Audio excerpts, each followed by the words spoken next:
A paz do Senhor, meus irmãos, todos bem, todos felizes? Eu sou o professor Tiago Nascimento, chegando com um vídeo de resumo da nossa lição aqui do próximo domingo. Chegamos hoje à lição de número 2. E o autor do comentário, pastor Elias Torralbo, nos propõe algumas questões da introdução desse capítulo lá no livro de apoio. Eu vou ler para vocês aqui um trechinho. Existe doutrina no Antigo Testamento? Se sim, quais são os seus propósitos e como estão disponibilizados nas Escrituras? De uma forma ainda mais específica, o que Moisés recebeu de Deus pode ser considerado doutrina? Se há relação entre os ensinos de Moisés e os do Novo Testamento, qual seria?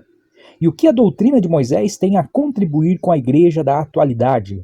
Então, essas são algumas das questões aí que o professor, né, você professor, deve procurar responder então nesta lição, lição de número 2. E antes de nós entrarmos aqui no resumo da lição, eu quero pedir que você que ainda não é inscrito no canal, se inscreva em nosso canal, deixe o seu like se você gostar desse conteúdo. Isso tudo nos serve de estímulo, de motivação para toda semana estarmos aqui produzindo material da EBD, da classe de jovens. Então, chegamos aqui na parte do texto principal. Está em Êxodo 24:12, onde o Senhor diz a Moisés: sobe a mim ao monte, fica lá, dar-te-ei tábuas de pedra e a lei e os mandamentos que tem escrito para os ensinares. E aqui, no texto principal, nós já temos a resposta a alguns dos questionamentos ali do pastor Elias Torralbo. Então, existe sim doutrina no Antigo Testamento, até porque na primeira lição desse trimestre nós vimos que doutrina, uma das suas dos seus significados, né, do termo, é justamente ensino. Então, se aqui Deus está dando a doutrina, a lei e os mandamentos para ensinar, obviamente que nós temos então doutrina aqui na lei de Moisés. A síntese desta aula: Moisés recebeu a lei diretamente do Senhor. Como você pode observar aí, eu estou utilizando aqui um material produzido pela página EBD Views, lá do Facebook. Nosso querido irmão Enomir Santos está sempre preparando subsídios e gráficos bem bacanas aqui sobre o tema das lições da EBD. Então, se você ainda não conhece, procure lá no Facebook EBD Views. Tem sempre conteúdos abençoados para enriquecer a sua aula. E a aula desse domingo, então, tem aqui 3 tópicos e você tem 3 objetivos, professor. Primeiro, fazer o aluno compreender o significado de antiga aliança. Segundo, explicar o que são as doutrinas litúrgicas. E o terceiro, mostrar o que são as doutrinas morais. E nesse sentido, no final dessa aula aqui, desse resumo, eu trago uma sugestão de uma abordagem para tornar a tua aula mais dinâmica e também para verificar se você conseguiu, então, atingir esses objetivos aqui que a lição apresenta para nós. Nosso primeiro tópico: a antiga aliança. Então o comentarista coloca aqui que nós precisamos, no primeiro subtópico, compreender o termo. Lá no livro de apoio ele vai fazer uma referência aqui em relação a um dos sinônimos de aliança, que é lei. Então a gente fala de antiga aliança, a gente fala que é o tempo da lei, e a nova aliança é o tempo da graça. Agora, quando ele escreve ali, ele deixa bem claro que aliança e lei, apesar de ser termos um tanto quanto sinônimos parecidos, eles têm diferença. Aliança seria você criar um novo relacionamento. Então você está começando a entrar em contato com alguém, e aí você vai fazer uma aliança com essa pessoa. Então isso aqui, em outras palavras, está apontando para uma nova oportunidade de comunhão do povo com o Senhor, seu Deus. Já a palavra lei, ela expressa aqui algo que vem para regular um relacionamento que já existe.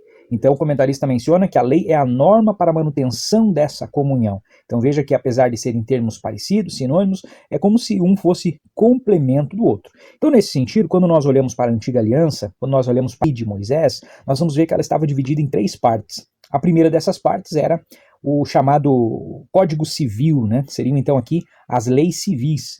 E nesse sentido, Israel era uma teocracia, então Moisés estava aqui trazendo algo que vinha de Deus, que seguia os princípios divinos, expressando aqui a natureza de Deus, a sua vontade, né? Mas de como que o povo deveria então se organizar enquanto sociedade. A segunda parte da lei de Moisés seriam as leis cerimoniais. Então nós vamos ver isso aqui no segundo tópico.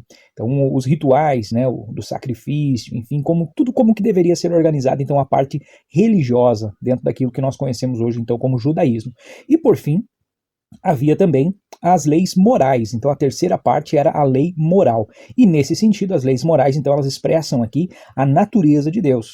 E nesse sentido, nós vivemos hoje ainda dentro desta compreensão, né, de que as leis civis e as leis cerimoniais, elas eram para um tempo específico, para um povo específico. Mas as leis morais, elas são eternas. As leis morais, elas são a parte que organiza os princípios todos e que elas seguem vigentes, então, para nós hoje em dia.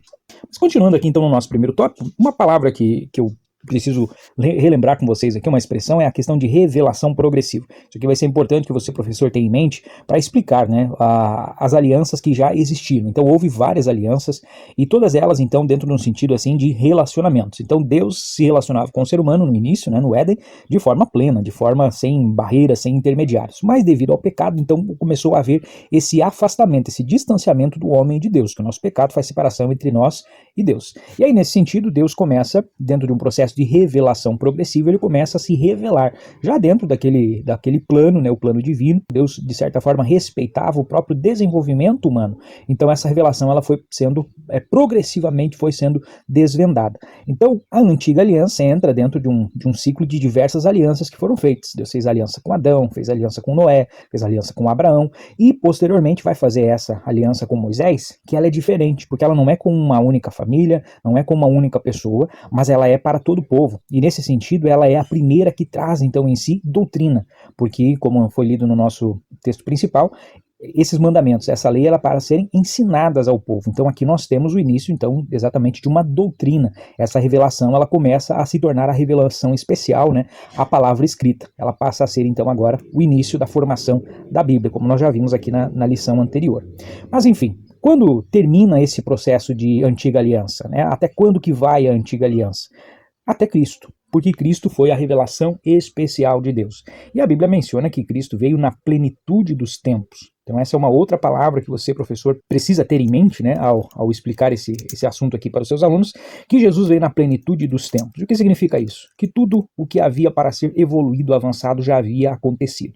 Aí a gente olha para os dias de hoje e pensa, nossa, mas o primeiro século estava muito diferente do que nós vemos hoje em dia. Mas o que nós temos hoje em dia, de certa forma, é uma evolução daquilo que acontecia ali no primeiro século. Então não houve assim uma substituição, né, a partir dali. Então veja, a religião, os hebreus já haviam trazido o monoteísmo, diferente do paganismo, que tinha o seu politeísmo e outras expressões religiosas. Aqui agora nós temos a revelação de um único Deus, né, o monoteísmo trazido pelos hebreus. Então estava começando a trazer a religião para aquilo que nós conhecemos hoje. Os persas haviam trazido já aqui uma nova forma de se relacionar com os povos conquistados. Então o rei Ciro, quando ele devolve os povos para suas terras, né, os povos dominados, quando ele dá liberdade religiosa, quando ele coloca governantes que eram do próprio povo, ele está trazendo aqui uma nova forma de organizar a guerra, uma nova forma de organizar a política, trazendo uma questão mais diplomática, né, como a gente vai ter no mundo hoje, né, um mundo pautado em relações, mesmo entre poderosos e dominados, né, mas que ela segue aqui algumas regras, diferente da barbárie, né, que caracterizava aqui os tempos anteriores na antiguidade. Depois dos persas nós vamos ter os gregos. Os gregos trazem a filosofia, que seria o início daquilo que nós conhecemos hoje como ciência. Os gregos também avançam nessa questão da política, né? Os atenienses trazendo a democracia. Então, de certa forma, eles vão lapidando essa questão política, essa questão social e também a questão cultural, que vai desembocar nisso que nós temos hoje aí no mundo moderno. E por fim, nós vamos ter também os romanos. Os romanos, eles vão estabilizar as fronteiras do seu império, criando aquilo que no governo de Otávio vai ser conhecido como a Pax Romana, né? Ainda haviam guerras, mas a violência era muito menor, havia um sistema jurídico, havia um sistema de estradas, havia mais segurança, então muito parecido com o que nós temos hoje, né? Que hoje é uma evolução, mas que surge ali com os romanos. Então observe que o teatro, né, as peças todas já estavam montadas, então por isso que a Bíblia diz que foi a plenitude dos tempos. E aí Jesus nasce. E aí quando Jesus nasce, termina então ali a antiga aliança e inicia-se a nova aliança, uma nova forma de se relacionar, através não agora apenas de rituais, de regras, de questões assim mais externas, né? Mas sim questões internas, voltadas para a essência, para os princípios. E é isso que Jesus vem, então, trazer aqui. No terceiro subtópico, você vai trabalhar isso lá com seus alunos, essa relação entre a antiga e a nova aliança, né? Então, é importante destacar que a antiga aliança não é algo também pejorativo, no sentido assim de que ela foi algo ruim e que por isso ela foi substituída pela nova. Não, isso tudo está dentro da revelação progressiva. Ela foi importante dentro do seu tempo, dentro do seu contexto, mas depois ela vai ser substituída, então, através de Cristo, né? A partir de Cristo. E isso, Jesus, então, dentro do seu ministério, ele vai tratar, por exemplo, no famoso Sermão da Montanha, Mateus 5 em diante, né, de 5 a 7, nós vamos observar ali Jesus, então, substituindo a antiga aliança pela nova aliança. Mateus 5 e 21, versículo que está aí na tela. Ouvisto o que foi dito aos antigos, não matarás. e quem matar será réu de juízo. Eu, porém, vos digo que todo aquele que se encolerizar contra o seu irmão será réu de juízo. E qualquer que disser a seu irmão raca, será réu do sinédrio, e qualquer que lhe disser louco, será réu do fogo do inferno. Então o que Jesus está mostrando aqui? Que na revelação anterior, na antiga aliança, se focava muito nessa questão externa. Então se você não matasse, você estava cumprindo a lei. Agora, Jesus está mostrando a questão interna, a questão do princípio e não apenas da regra. Então qual é o princípio que Jesus está ensinando? O princípio do amor ao próximo. Então um assassinato, né, um homicídio, ele nunca acontece, ou raramente acontece, do nada. Ele sempre há uma motivação interior, uma motivação anterior. Então se você tratar desse motivo, dessa motivação, se você se abster da cólera, da raiva, certamente você vai evitar o assassinato. Então Jesus não estava aqui simplesmente pedindo para que a gente seguisse a regra, não matarás. Ele estava pedindo para que a gente vivesse o princípio do amor ao próximo, porque dessa forma certamente a regra não seria violada. Ama o teu próximo e você não vai querer se encolerizar contra ele, você não vai querer xingá-lo, você não vai querer matá-lo. Então o princípio é muito superior nesse sentido do que a mera regra. E é isso que Jesus ensina então durante todo aqui o seu ministério.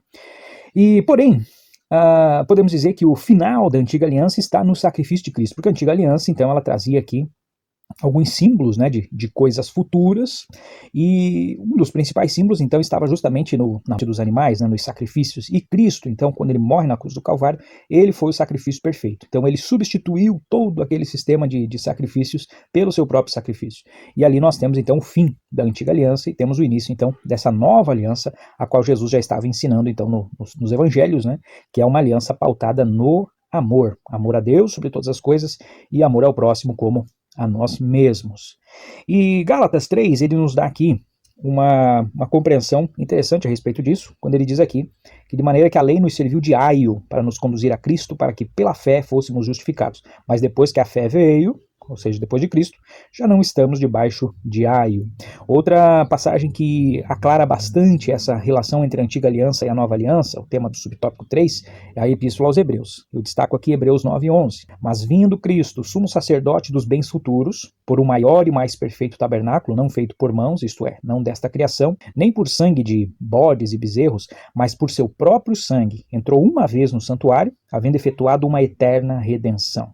E aí ele continua, né, até o versículo 14, dizendo que se o sangue dos touros e dos bodes ele pode santificar, imagine o sangue de Cristo, né, como ele não pode purificar as consciências, enfim, para que a gente sirva ao Deus vivo. Então, Hebreus é uma epístola muito interessante, né, dentro dessa questão da relação entre a antiga e a nova aliança, que ela mostra, então, a superioridade da nova aliança. Mas concluindo esse primeiro subtópico, ainda tratando aqui então da antiga aliança, nós temos os 10 mandamentos, né, o famoso decálogo. E o decálogo, de certa forma, ele pode ser encarado aqui como uma síntese da lei. Então, a síntese da antiga aliança está, então, nos 10 mandamentos. Já no novo mandamento, o Jesus, em Mateus, ele vai sintetizar toda a antiga aliança, ou todas as regras, nos 2 princípios que estão por detrás delas. Então, observe, amarás ao Senhor teu Deus de oração. Esse primeiro mandamento, ele vai fazer menção aqui das 4 regras, as 4 primeiras regras do decálogo. Todas elas tinham alguma coisa a ver com a relação entre o Deus e os homens. E as 6 últimas regras, os 6 últimos mandamentos, tinham a ver com a nossa relação com o próximo, né? Então, a respeito da cobiça, do assassinato, da inveja, enfim, né? E nesse sentido, então, Mateus 22:37, amarás o Senhor teu Deus de todo o teu coração, esse é o princípio que está nos 4 primeiros mandamentos, e amarás o teu próximo como a ti mesmo, esse é o princípio por detrás dos 6 últimos mandamentos. Então note que Cristo ele cumpre as regras todas e ele cumpre também os princípios da lei. E nele, em Cristo, nós os cumprimos. Então a gente não pode, professor, precisa deixar isso bem claro, não podemos ser legalistas a ponto de querermos, então, cumprir esses mandamentos de uma forma literal, de uma forma textual, seja por medo de receber as maldições daquele que não cumpre a lei, seja por uma barganha de querer receber as bênçãos daquele que cumpre a lei. Porque a lei foi até Cristo. Agora nós recebemos bênção através de Cristo. A antiga aliança ficou para trás e nós estamos na nova. Porém, contudo, todavia, nós nos esforçamos para seguir os mandamentos, os princípios, por amor a Cristo. João 14,15. Se vocês me amam, obedecerão aos meus mandamentos. Cristo cumpriu a lei, então nós também em Cristo cumprimos a lei e nos esforçamos para viver os princípios da lei, não mais as regras. Então, a parte civil da lei, a parte ritualística, né, cerimonial, isso tudo ficou no passado. Mas os princípios da lei, a parte da doutrina moral do tópico 3, esses ainda seguem vigentes, mesmo na nova aliança. Se você está gostando desse nosso conteúdo aqui até agora, deixa o seu comentário aí embaixo, comenta aí o que você está achando, o que a gente pode melhorar aqui, como que a gente pode ajudar você a se preparar melhor aqui para a aula do próximo domingo. E também já deixa aí a sua curtida, né? Se inscreve no canal caso você ainda não seja inscrito. Entrando agora aqui então no nosso segundo tópico, as doutrinas litúrgicas. Então aqui o comentarista vai trazer no primeiro tópico o que eram essas doutrinas litúrgicas, e podemos dizer aqui de forma bem resumida, né, que é a parte das leis cerimoniais ou ritualísticas, né. Existem muitas e muitas regras, muitos e muitos mandamentos que organizavam então como que deveria ser feita a questão dos sacrifícios, como que deveria ser a organização do tabernáculo, posteriormente do templo, enfim. Então toda a parte do culto judaico está contida aqui então nas leis cerimoniais ou ritualísticas. Alguns vão dizer que a questão do sacrifício, por exemplo, já começa lá atrás, lá no Jardim do Éden, quando Deus, para vestir o primeiro casal, ele mata, né, um animal, e com a pele deles ele faz as roupas então para Adão e Eva. Ali estaria já então dentro dessa questão de uma revelação progressiva, né, está ali o esboço, o rascunho da questão do sacrifício, já apontando para Cristo, né, que seria esse sacrifício perfeito. Nós vamos ver a continuidade ou a evolução desse processo na sequência, já com Caim e Abel, que vão apresentar sacrifícios a Deus, e os demais, né, durante a era patriarcal, ali várias vezes se menciona essa questão de sacrifício. Mas é com a lei de Moisés que vai ter então a institucionalização disso. E aí, a forma correta, né, deveria ser feito esses sacrifícios. E eu apresento aqui o triplo propósito disso. Então, o primeiro deles é um propósito memorial, um propósito de lembrança, então, de olhar para o passado, de entender de onde haviam partido e já pensando aonde que iriam chegar. O segundo objetivo, o segundo propósito é a distinção. Então, Deus aqui, de uma forma visível, né, exigia aqui a distinção desse povo, que era o povo escolhido, perante os outros povos, para que as pessoas olhassem e vissem, percebessem isso. Um dos exemplos aqui que pode ser citado é a questão da circuncisão. Então isso era uma marca, né, e ainda hoje os praticantes aí do judaísmo continuam, né, fazendo isso. A circuncisão então nada mais é do que uma marca externa, né, de distinção, de mostrar que ele pertence àquele povo, que ele é diferente dos demais povos. E mais uma vez eu digo, na nova aliança nós não temos essa evidência externa, portanto a circuncisão, a própria Bíblia já deixava isso muito bem claro, né, é algo que ficou no passado, porque ela era um símbolo de bens futuros, né, que é o terceiro objetivo aqui.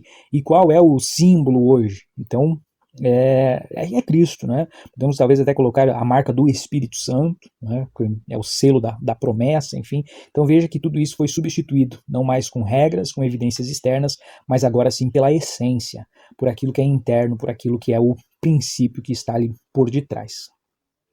E no segundo subtópico nós temos aqui o propósito, e de forma bem resumida podemos dizer que o propósito é contribuir para a relação entre Deus e o homem, né? De certa forma organizar isso, organizar este relacionamento.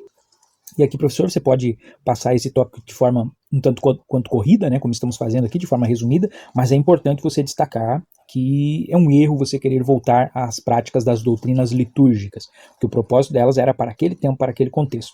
Então hoje existem por aí pessoas que estão defendendo a guarda do sábado, especificamente o sábado em si, defendem abstenção de certos tipos de alimentos, né? Então tudo isso são coisas que faziam parte das doutrinas litúrgicas que tiveram o seu tempo até Cristo, mas que hoje elas foram substituídas. Então você não vai sair por aí fazendo sacrifícios de animais mais uma vez, porque Cristo foi o sacrifício perfeito, ele substituiu todos os outros sacrifícios. Você não vai sair por aí levando ao teu pastor alguma oferta, alguma oferenda para que ele sacrifique a Deus no púlpito da igreja, né? Porque primeiro que o altar não é o púlpito, né? O púlpito não é altar, e o pastor não é o sacerdote, ou não é o único sacerdote. Então, dentro desse contexto de substituição, Cristo substituiu os sacrifícios, e cada um de nós, Pedro vai mencionar isso, né? Nós somos o sacerdócio real, então cada um de nós é o sacerdote, nós não precisamos de um intermediário. O pastor, ele está ali como um pastor de ovelhas mesmo, né, para cuidar do rebanho de Deus, mas ele não tem essa função de ser o sacerdote, o sumo sacerdote, enfim, cada um de nós tem essa possibilidade do acesso a Deus. E o púlpito da igreja não é um altar, como era lá no Antigo Testamento, né? É um outro contexto, não tem nada a ver uma coisa com a outra. Então isso é importante que a gente faça essa distinção aqui, é importante que você coloque isso na cabeça do seu aluno, né, que houve aqui uma substituição. Chegamos agora aqui ao nosso tópico 3. Então eu não sei como é que vai estar aí a sua organização de tempo, né? Mas ao final desse tópico eu tenho aqui uma sugestão de dinâmica. Então você talvez pode fazer esse tópico de forma um tanto quanto resumida também, como foi o segundo tópico, para que sobre uns 10 minutos, 15 minutos ali para você fazer a conclusão, fazer a dinâmica na conclusão.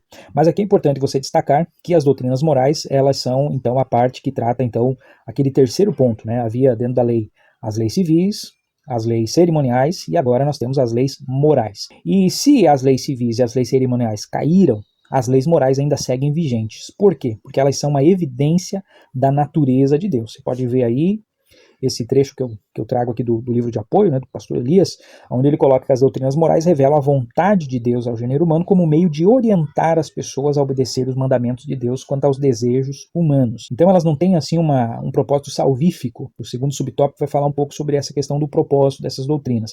Então elas não salvavam ninguém, mas elas revelavam o caráter falho, revelavam o pecado do ser humano. É um caráter então de advertência, né, como diz aqui o comentário. No Novo Testamento, trago aqui este versículo de 1 Pedro 1:15, como é santo aquele que vos chamou, sede vós também santos em toda a vossa maneira de viver. Porquanto escrito está, sede santos, porque eu sou santo. Em outras palavras, as doutrinas morais revelam a natureza de Deus, a sua santidade, a sua bondade, a sua benignidade, o seu amor, e nos convidam então a buscar em Cristo, através do Espírito Santo, desenvolver em nós também essa natureza. Então, entre os atributos de Deus, né, são atributos comunicáveis, que nós podemos, em Cristo Jesus, através do Espírito Santo, fazer florescer em nós, então, esse fruto do Espírito, né?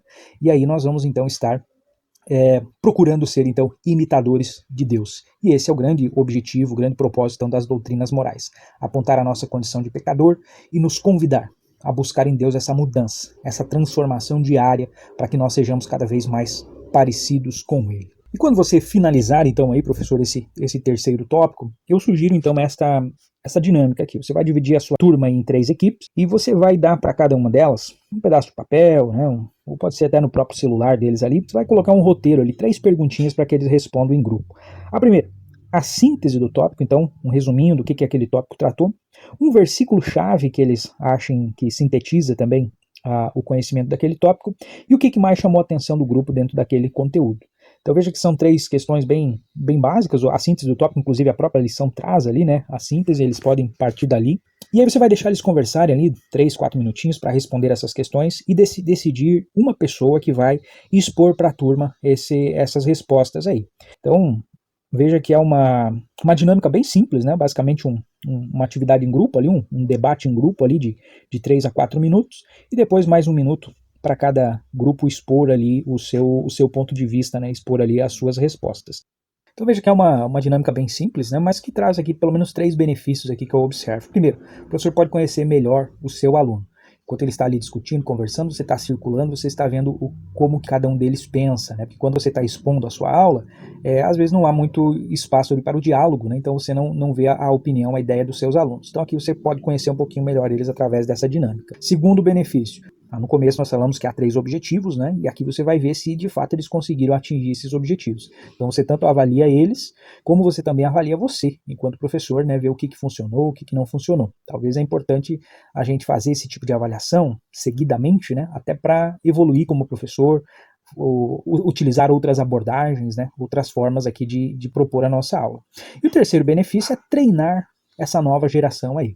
Nós estamos hoje como professores, mas sabemos que em breve, né, se Jesus não voltar, vai surgir uma nova geração. E eles também precisam estar preparados, então perder a timidez, saber como falar em público, né? Então tudo isso é importante.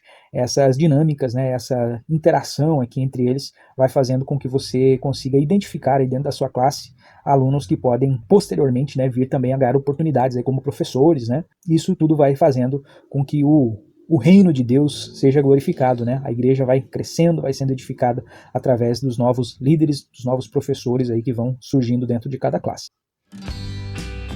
Isso então conclui aqui o nosso vídeo, né? Conclui aí também a sua aula. E eu, mais uma vez, te convido, você que ainda não está inscrito no nosso canal, se inscreva. Se você gostou desse conteúdo, curte esse vídeo aqui, compartilha, né? Envia aí para os seus alunos, envia para os seus colegas professores e também não deixe de deixar o seu comentário aqui embaixo. Então coloque aí qual é a igreja que você congrega, qual a cidade que você está nos assistindo, vai ser um prazer imenso aí conversar com você aqui na área de comentários do nosso vídeo. No mais, um forte abraço, eu espero você aqui na semana que vem para nós tratarmos de um outro assunto aqui da Escola Bíblica Dominical. Deus abençoe.